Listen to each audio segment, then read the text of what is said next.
Silanus. Pra galera da Onda, escola com a gente no YouTube. E agora no YouTube a gente ouve o Léo Condé. Pra galera da Onda, tchau, tchau. Até a próxima. E no YouTube vamos ouvir o Léo Condé falando após jogo. Sofrido logo no início, o time produziu, poderia até ter saído do primeiro tempo com um resultado positivo de vitória e acreditar até o fim, né? As suas escolhas, as suas mexidas ali, depois da expulsão do Rodriguinho, fizeram um efeito, né? O gol do Pedro Henrique. Então eu queria que você falasse sobre isso. O que é que você pensou na hora de fazer essas alterações e também nesse jogo de altos e baixos que o Ceará teve aqui em São Januário? Bom, realmente, um jogo bastante movimentado, cheio de alternâncias.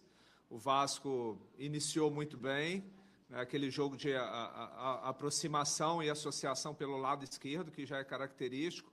O lado terminal do Vasco ali pelo lado direito é mais objetivo, o lado esquerdo é muito associativo. E a gente teve muita dificuldade de achar o ponto ali da marcação, até que teve o lance da falta e acabou que originou o gol, uma bela batida do Coutinho, e a gente aproveitou aquele momento para fazer alguns ajustes, rodamos o lado do Diego com o Lourenço, para ele dar um suporte maior de marcação, e naturalmente, a partir do momento que a gente conseguiu marcar melhor a equipe do Vasco, a gente passou a ter posse de bola, e conseguimos construir boas jogadas, principalmente pelos lados, pelos corredores, com muita troca de corredor. É uma dificuldade que a gente entendia que o adversário poderia ter. E também a pressão na saída de bola, a gente poderia ter arriscado mais, pressionado mais no início, mas a partir do momento que a gente conseguiu exercer isso bem, adiantamos um pouco as nossas linhas, principalmente a nossa linha de defesa ficou mais próximo do setor de meio, e conseguimos roubar boas bolas ali, uma originou o gol, depois teve uma outra boa situação também que o Pedro Raul finalizou e o Léo Jardim fez uma grande defesa. Enfim, o final do primeiro tempo foi bastante positivo. O Diniz fez uma mudança interessante ali no intervalo, né? Baixou o Nuno ali para o setor de centro, aproximando do Coutinho, e abriu mais um atacante, e a gente teve dificuldade de achar o ponto ali novamente da marcação, né? O Vasco passou a ter uma saída de bola melhor, mais qualificada, com o Nuno mais próximo ali dos zagueiros, e eu coloquei o Rodriguinho justamente para tentar um pouco mais vivo, para justamente tentar pressionar um pouco mais. A gente ajustou, no momento que a gente estava se assentando no jogo novamente, veio a expulsão, né, a fatalidade. O Rodriguinho é um jogador muito sério, trabalhador, com certeza não foi displicente, não entrou na maldade ali, chegou, infelizmente, o atleta do Vasco tirou a bola, e eu acho que depois, vendo o lance ali, realmente a gente vê que foi para a expulsão. E aí o Vasco cresceu, e não deu tempo de ajustar ali naqueles 5, 10 minutos ali, foi onde o Vasco fez o gol. E depois, como você pontuou, aí era o momento de arriscar, a gente passou a colocar os volantes mais vivos, Sobral, junto com o Diego, deixar o Vina um pouco mais solto, e arriscar de ter dois jogadores de mobilidade, dois atacantes de mobilidade, Fernandinho e PH, solto na frente, e apostar em bola em profundidade, tentar jogar nas costas dos laterais, e a gente conseguiu encaixar, né? Encaixamos uma boa jogada que originou o gol. Um pouquinho antes também o Bahia teve uma possibilidade boa de finalização. Enfim, eu acho que foi um jogo movimentado, e a gente leva... É claro que a gente sempre trabalha com o objetivo de vencer, independente de jogar em casa ou jogar fora, mas diante das circunstâncias do jogo, a gente leva um ponto importante para casa, né, diante de um grande adversário.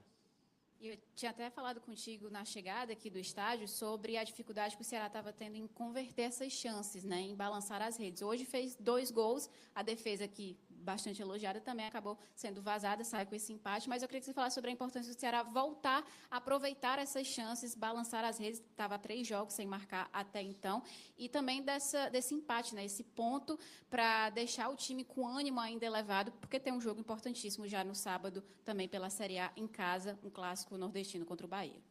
Realmente o campeonato é um campeonato muito equilibrado, todos os jogos têm um grau de dificuldade elevado, e a gente, como eu falei antes também com você, a gente tem sempre potencializado aquilo que a gente tem feito de bom no campeonato, que é uma equipe que marca bem, uma equipe bem estruturada, bem compacta, e consegue entender os momentos de marcar um pouco mais alto, um pouco mais baixo e sair em transição. Porém, a gente vinha criando boas situações de gols, porém não aproveitando, né? O último jogo mesmo aconteceu isso.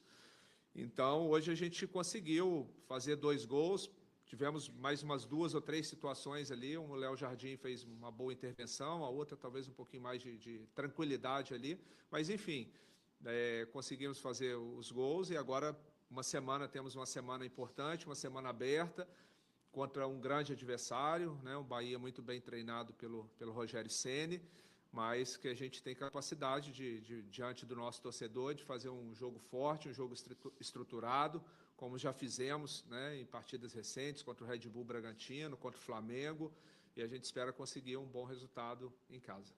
Eu queria te perguntar sobre suas escolhas antes da bola rolar, né? Antes de Pedro Henrique, tudo isso. Da escalação, o Paulo Baia como titular, fazendo a estreia dele como titular no Ceará, no lugar do Ailon, que estava tendo um rendimento positivo, estava indo bem, estava sendo titular ali naquela posição, acabou que nem entrou em campo hoje. Eu queria que você falasse um pouquinho sobre a estreia do Baia, o que é que você analisa disso e o motivo da escolha. Bom, o Paulo Baia chegou recentemente, é normal, de forma gradativa a gente vai lançando o atleta e a gente mantém sempre uma base de equipe, mas tem as estratégias específicas para cada jogo. Hoje, dentro daquilo que a gente analisou pela característica do Paulo, e ele entregou isso, né, no jogo, a gente queria tentar explorar as costas do Paulo Henrique, que é um lateral que tem essa característica de apoiar bastante. E eu queria também, e o Galeano teria a função de ajudar um pouco mais ali o Fabiano pelo lado direito, porque é um lado que o Vasco tem um jogo associativo muito qualificado. Então, hoje, o desenho seria da gente baixar um pouco mais o Galeano e tentar dar um pouco mais de liberdade para o Paulo. Foi mais específico, acabou que o Ailon tinha pretensão de utilizá-lo durante o jogo, mas devido às nuances, às situações que aconteceram durante a partida, acabou que ele não entrou. Boa noite, Léo. Sérgio Quinte, canal Atenção Vascaínos. Parabéns pelo ponto conquistado no final. O Fernando Diniz tem uma característica muito específica, né? Já conhecimento de todos, devido à forma dele jogar desde que ele iniciou a carreira como treinador. Você mesmo disse que poderia ter pressionado mais a saída de bola, não desmerecendo, claro, o Ceará, mas os 2 gols foram encontrados por erros do Vasco em alguns momentos, por querer sair jogando e não ter conseguido. Quando você para enfrentar um treinador como o Fernando Diniz hoje, ainda tem aquela questão de, eu vou enfrentar um treinador com uma situação muito específica, aquela dor de cabeça de como marcar o estilo de posse de bola, de saída de jogo do Fernando Diniz, ou por ele já ser um treinador que está no mercado há bastante tempo e todo mundo saber a forma que ele joga, hoje em dia já tem uma certa, não vou dizer facilidade, mas se é mais... dá menos dor de cabeça preparar o time para enfrentar o Fernando Diniz, porque já saber o que precisa ser feito para atrapalhar a saída do time treinado por ele. Obrigado.